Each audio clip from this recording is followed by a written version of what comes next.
If we have two headings, how can we differentiate between them? I'm going to switch back to my HTML file.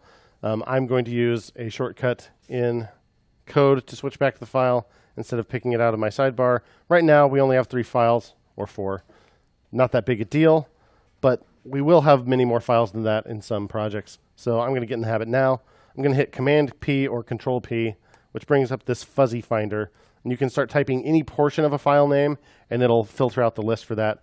So they're all named index, but if I start typing HTML, that very quickly narrows it down to the HTML file, and I can switch very quickly. Command PJS, Command PH, Command PJ, Command PH. Very quick way to switch files. Good habit to get into, because eventually it will be a big pain to actually search through the sidebar.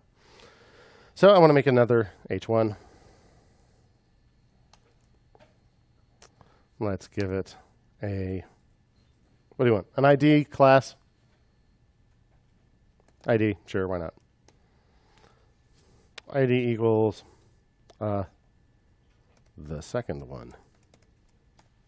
It's purely an academic exercise here. So, JS. Instead of query selector H1, now I could say H1 hash the second one. Refresh. Changes the second one. I could just say hash the second one without the H1. That's fine. Suppose I use a class instead of an ID. Class equals special.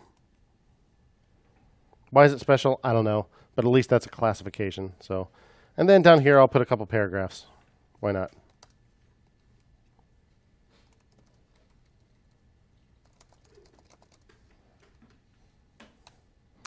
I'll put a few paragraphs.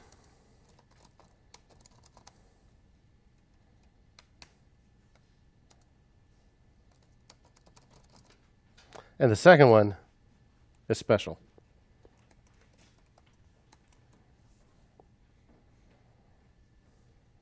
What if it's that paragraph I want to target instead of the H1?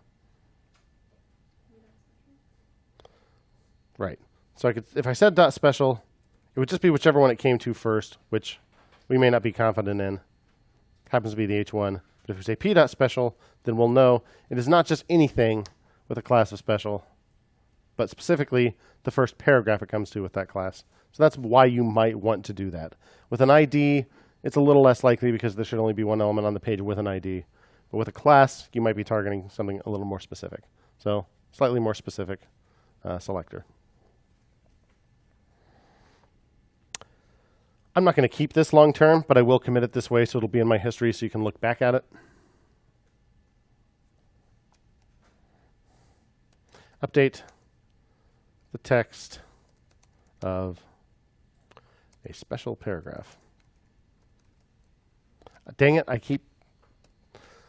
in the habit because I'd already taught Group 2 about this, but we haven't learned about Git yet, so we're going to do it the hard way. Sorry. Let's do a Git status here. What have I changed? I've changed both files. That's what I expected, so cool. Git add dot git commit -m update a special paragraph. Now it's in the repo. It has a commit label on it. And now I will push it to GitHub. Questions about that?